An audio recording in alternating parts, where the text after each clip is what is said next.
really cool. I'm going to talk about some of the differences in peaking for men and women. I'm going to talk about some of the differences if you're an equipped lifter or a raw with wraps lifter or a raw lifter, and some other considerations that you guys can utilize. So without further ado, we're going to get started. Okay, so the first thing to consider is your training age and experience.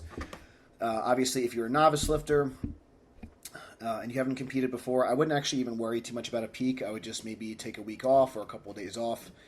Maybe hit a heavy triple just to establish like an opener, heavy triple, heavy double or something, or maybe a couple of practice singles.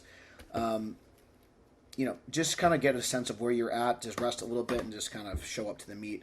Just establish a total and just realize that everything's a PR. If you are a newer lifter, I would definitely go to Amazon.com and type in, "Are you ready to compete?" Or you could type in the author, Coach Gaglione. That's my chubby little self. There's a great resource there, especially for your first meet, but also just for any lifters in general. So check that out. So if you are listening and you are a newer lifter, that will be a very good resource for you. Definitely check out our podcast on game day strategies. I should say our Meathead Manners episode on being a good handler. That'll give you some good insight as well, even if you're, just for yourself. So number one's a couple of just kind of quick things that's important. It sounds very obvious, but as you get closer to a competition, specificity is going to be important. So obviously, what is powerlifting? Powerlifting is a contested event. You get 3 attempts in the squat, 3 attempts in the bench press, 3 attempts in the deadlift. So a couple of ways that you can, improve specificity. Obviously, like this is one thing that I actually don't do, but you could obviously squat, bench, and deadlift all in one day, so that would be very specific. We don't personally do that too often at Gaglione Strength. We might do 1 or 2 lifts. We might squat and bench. We might bench and deadlift. We usually don't do all 3 in one session, but that's a strategy some people use. Personally, we do not do that. I feel like it's too fatiguing and it's hard to keep your form. Even though you're asked to do that in a day, it's obviously spread out over a much longer period of time. So that's just my personal preference, not to say you can't. But one thing that we will do, we will utilize, you want to practice how you play. So, for example, if you're a low bar squatter and maybe you use a monolift and maybe use a wider stance, then you should be using that technique more often.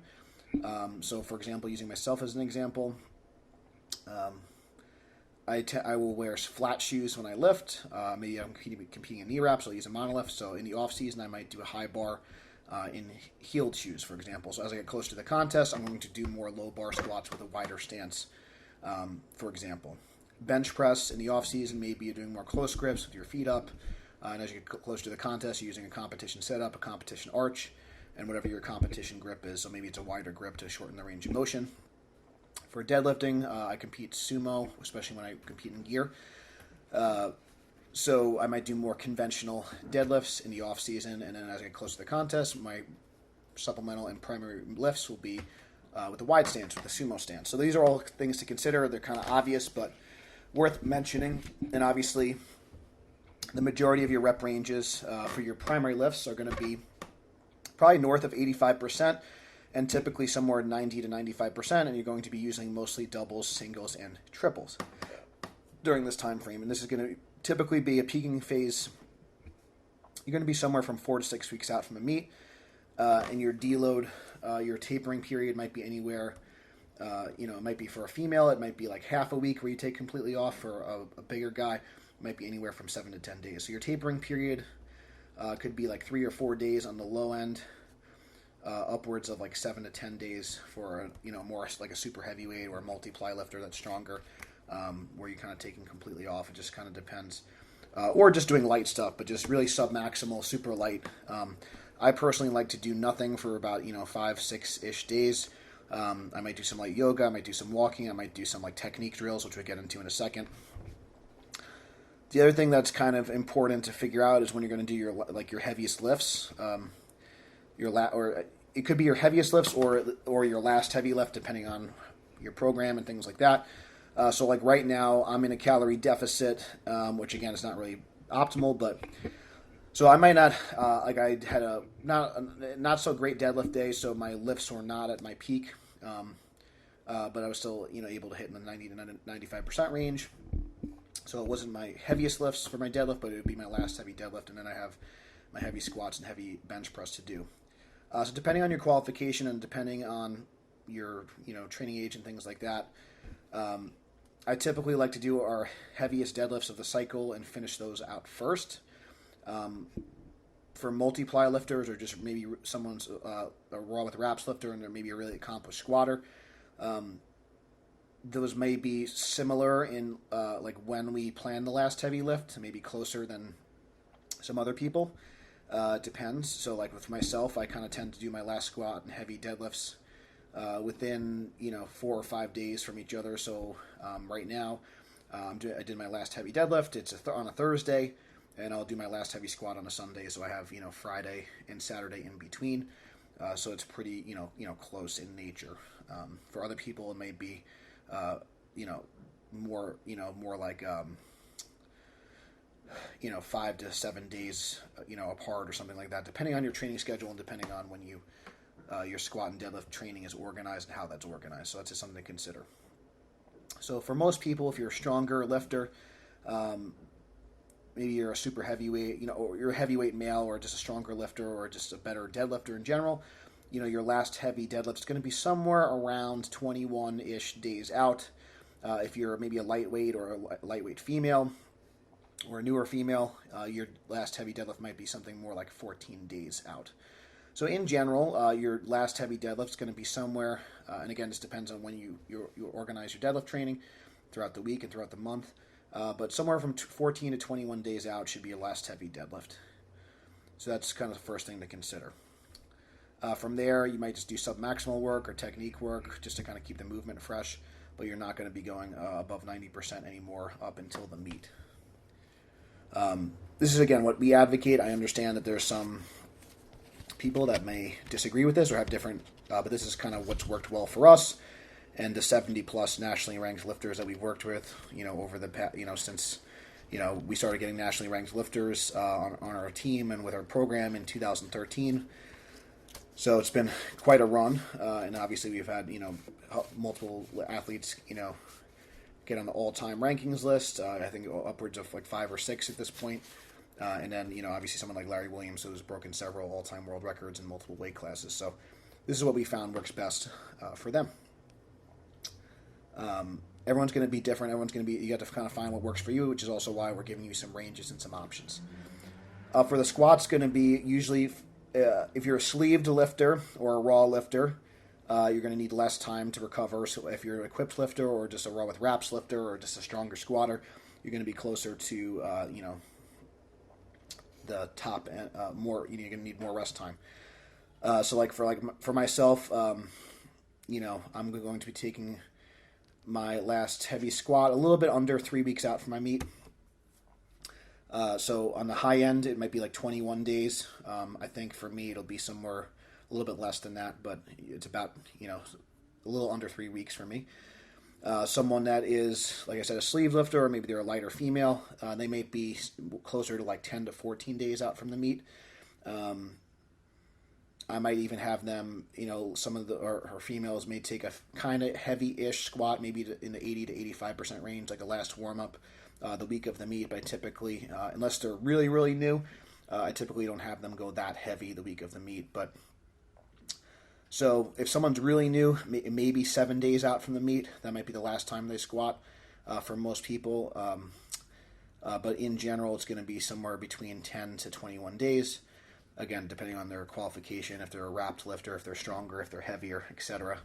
The heavier, stronger, and more equipment you use, you're going to need more time to recover for your nervous system and your body and all that good stuff. So on average, for the deadlift, it's going to be about 21 days out on average, because most people, their strongest lift's the deadlift. I would say on average for the squat, about 14 days out will be your last heavy squat. And again, from there, you could do some sort of speed work, some sort of technique work, etc. would be fine. For bench press, unless maybe you're like a Julius Maddox or someone like that, or a Kirill Sarchev, who's benching 700 pounds, I'd say for most people, benching is going to be their weakest lift. So you're going to need less time to taper or less time to recover. The bench press turnaround is going to be a lot quicker. and you could bench fairly heavy up until the meet. For some women, I may even have them do like a last warm-up or even an opener, maybe like that Tuesday or Wednesday before the meet. I found if you give the women especially too much time to recover on the bench, the performance really tanks. So you got to keep the intensity kind of high up until the contest. So in general, for most men, maybe someone like a Larry Williams or someone like that who's like a 600-pound bencher may need a little bit more time. But in general, most men are going to be okay with like about 14 days out from the meet. So about 2 weeks or so. So for most men, it's going to be somewhere between 10 to 14 days out from the meet for your last heavy bench. For women, it's going to be closer to like seven days, and it could be as low as like 3 or 4. So again, on average, it's going to be about 10 days out from the meet for most people. And like I mentioned before, for if you're a multiply lifter, raw with wraps, a heavyweight man, a really strong guy, you're probably going to need 7 to 10 days of like complete rest or just very, very, very light training, maybe not even a bar on your back. Or if you take a bar on your back, it's going to be like, under 60%. And for women or lighter guys or just newer people, maybe, 3 or 4 days might be plenty to drop that. So a couple of the goals of the peaking cycle, again, is going to be to drop fatigue. We also want to have technical mastery and keep the central nervous system stimulated.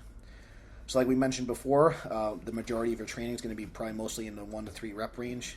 You might do some sets of 5 for your supplemental work just to kind of, keep some hypertrophy stimulus as well. But in general, for the competition lifts are going to be mostly in the 90 to 95% range. If you're a newer lifter, you would probably stick to just more the competition lifts. You won't have too much variation as far as like bands and chains and slingshots and reverse bands and things like that.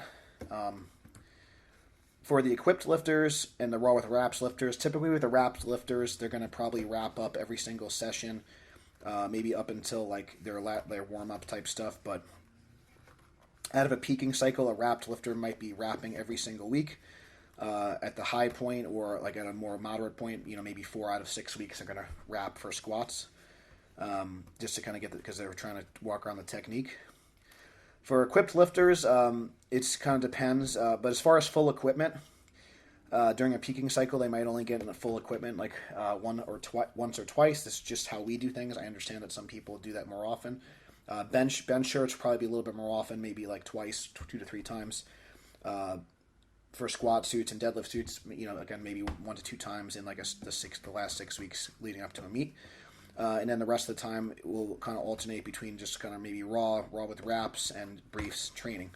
I find that works pretty well and doesn't beat up the body as much, but you can still practice the groove and practice your technique.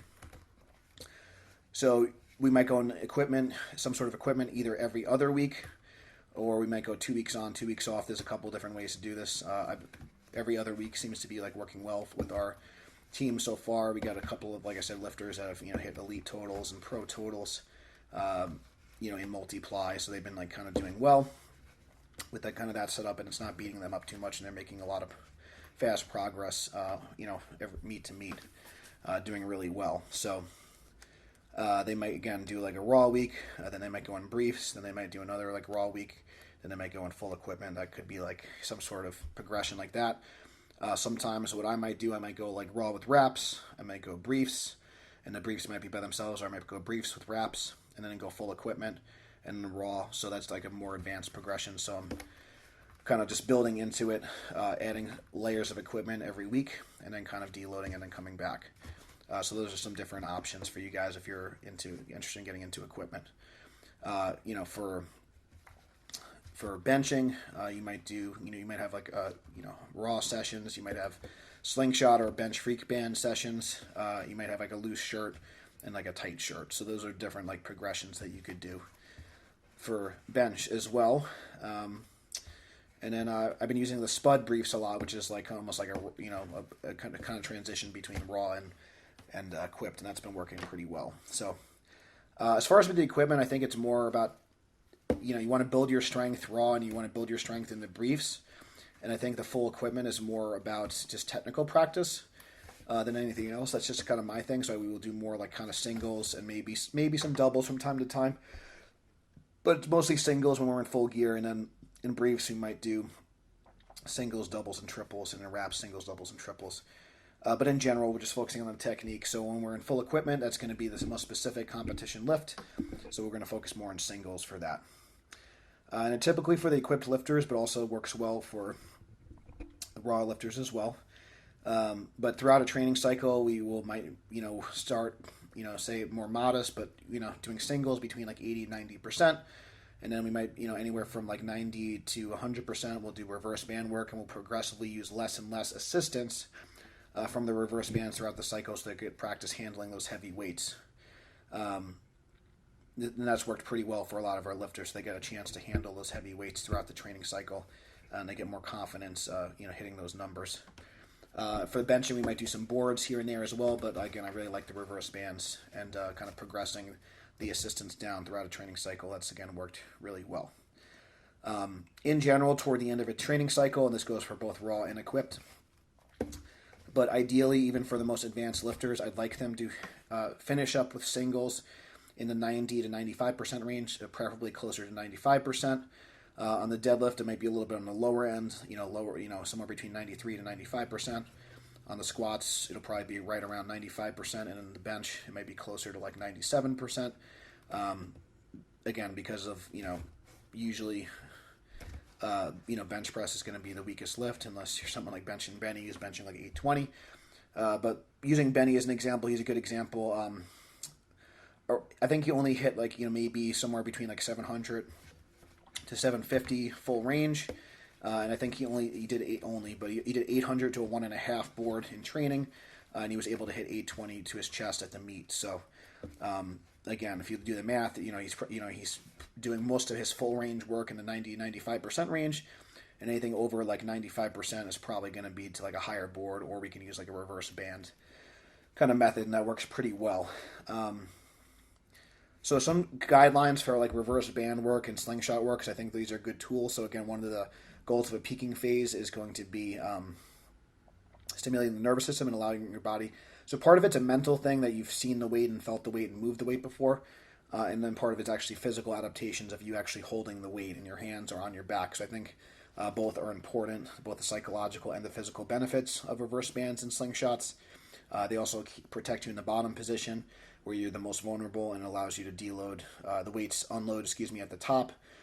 So you can actually feel the weight at the top. So part of it is how you set up the bands and as well. But in general, if you're like say a female, if you're lifting like under 200 pounds, I don't recommend too much reverse band work, but you can do some.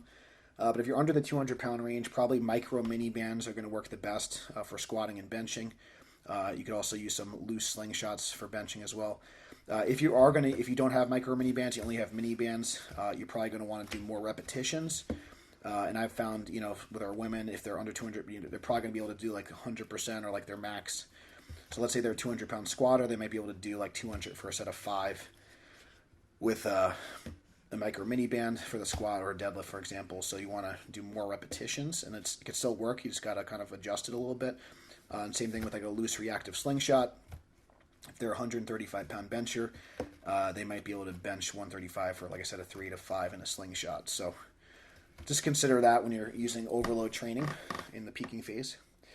If someone's under a 400 pound max, again, these are just general guidelines. You can adjust it based on the person and what the goal of the session is. If you want to do more repetitions and more singles, but you're going to typically use reverse mini bands for the deadlift and the squat most of the time, and more reactive slingshots for benching. That's going to be advised for that. Otherwise, the overload is going to be too much. And then in general, if you're getting more than like a 10 to 20% overload, so for example, again, if you're a 400 pound squatter and you're able to do more than like 440 with like reverse bands or like a slingshot, it's again, the overload's a little excessive. It's not going to have as much transfer in our experience. So this is something to consider. Because a lot of times you see like reverse bands from the ceiling, or they're using strong or average bands, and it's just too aggressive for most people, which is why we're trying to educate people on what we find works best for these ranges. If you're a 600 pound squatter, deadlifter, or bencher, I should say a 600 pound squatter, 600 pound deadlifter, I think monster mini bands are going to work well for someone that's, again, like 500, 600, 700 pound range. North of 550, 600, 700, etc. That's a good range for most people for that. So yeah, right around this, if you're around 600-pound mark, monster mini bands are going to work well for reverse band training. If you're around like a 500-pound bencher, or if you're like over a 450, 500, that range, original slingshot's going to be good. If you're a 600-pound bencher, a Mad Dog slingshot could be warranted, or just like a tighter original or red slingshot would be fine as well.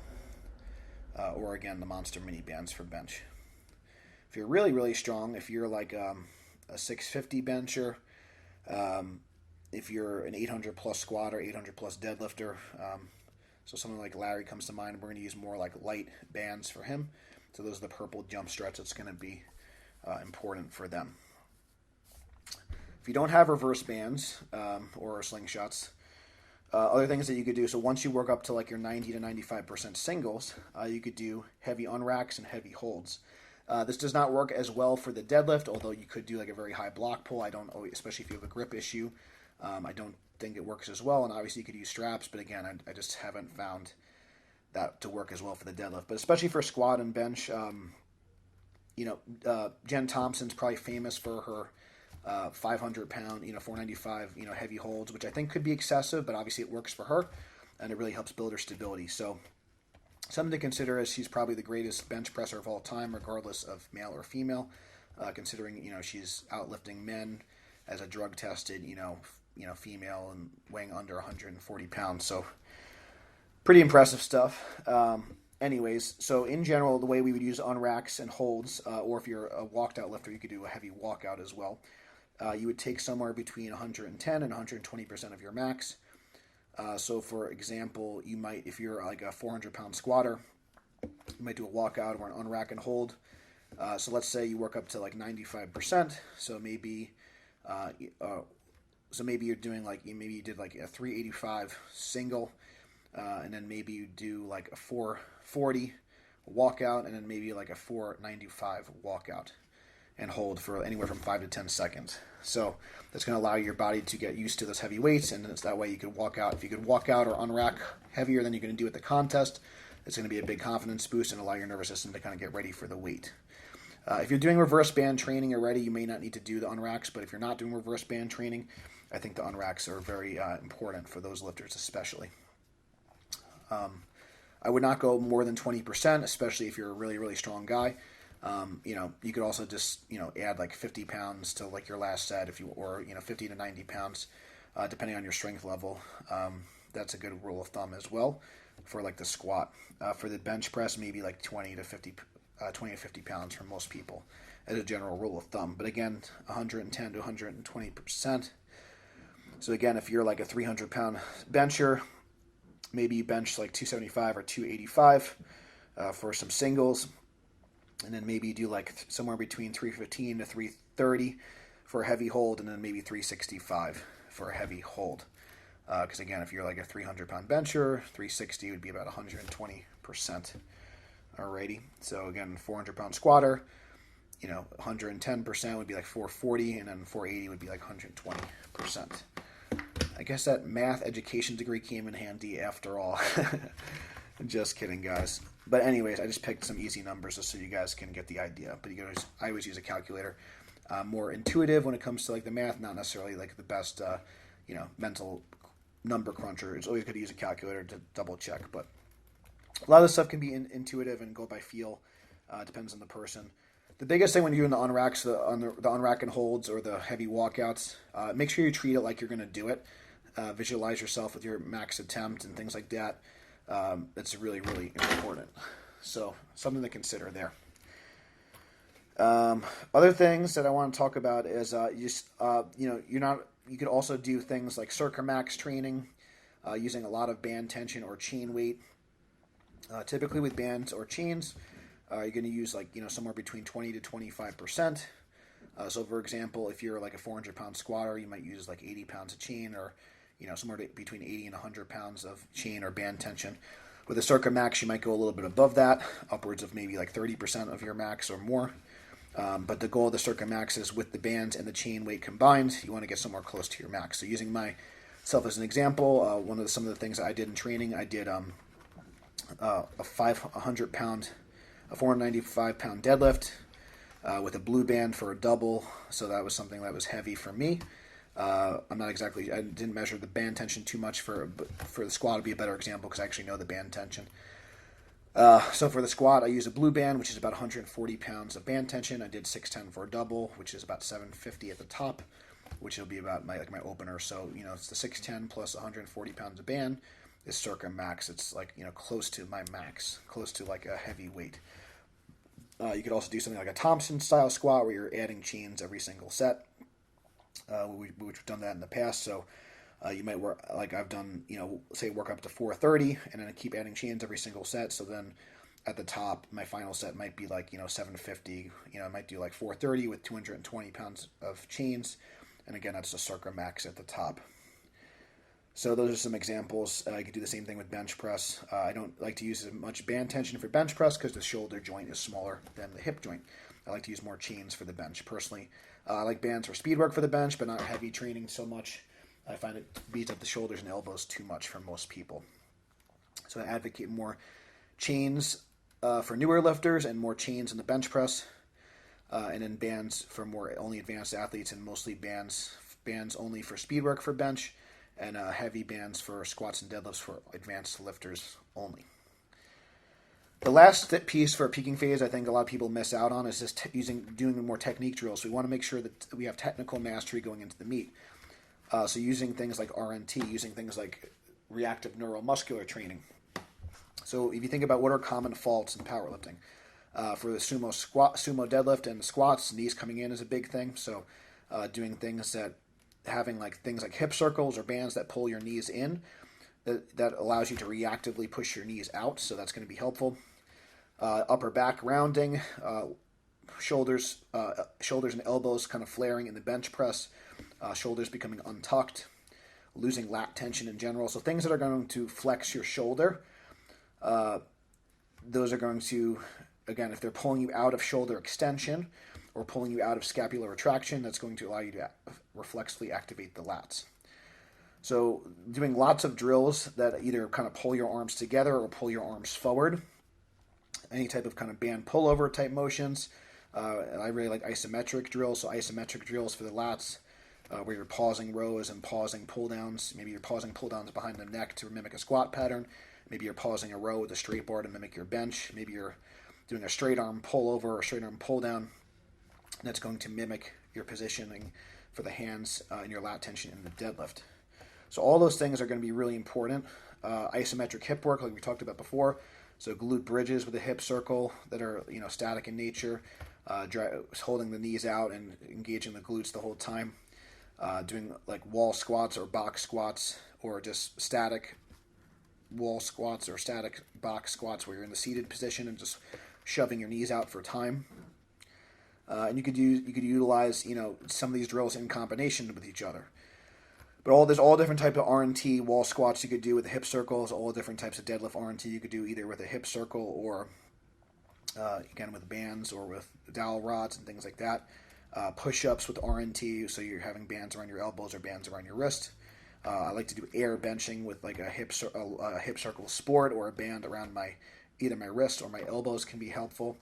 You can even use a tight slingshot and just do like a reverse band row. Kind of bench with a slingshot on, just kind of pull the slingshot towards you and things like that. So these are all different exercises that you can do. And if you don't have all this special equipment, just even with doing light work within the 50 to 60% range, doing pause squats, double pause squats, pause deads, and double pause deads, double pause benching or spoto benching with light weights, just to kind of feel the groove and just kind of really dial in your movement pattern with lighter weights. So these would be good for lighter sessions or us using as supplemental exercises during a peaking phase as well. Because again, we want to make sure we have technical mastery of the lifts. So that's all about peaking for athletes. I hope this podcast helped you. One of the biggest things that you want to realize is you want to save your big lifts for the platform. This is something that's very hard for me to do personally because I like to lift heavy, I like to lift hard, and I have very lofty goals oftentimes for my average genetics. So this is tough, but you want to save your big ones to the platform. I wish you guys well. If you guys have any questions or if you want coaching That's probably the best way to peak for a meet, is actually have someone kind of guide you through the process. So if anyone wants to get coaching, you guys could just send me an email to gaglionestrength@gmail.com. Let me know you found out about us through the podcast, and you'll get $80 off a 3-month package with us. We got a special rate for you guys, just for the podcast listeners. So you could just type in the subject line that you're a Powerlifting for the People podcast listener, and you're looking for online coaching, and then we'll get you going. We'll send you a link to set up a consult. So I hope this podcast finds you well and gives you some great insight on how we peak for meets, and just some different ideas on just peaking strategies in general. And then once you kind of get all this information, it's good to kind of get a game plan and kind of work it out on game day and just adjust based on how you feel. But good training, if you have good training, it's going to allow you to perform well on the platform. So if this podcast helped you, please give it a 5-star review. It helps other people find us. Check out the links in the description for more information on how you can support the program. Thank you so much for listening, and until next time, stay strong, and I'll see you soon. Stay strong, and I'll see you soon. Stay strong, and I'll see you soon.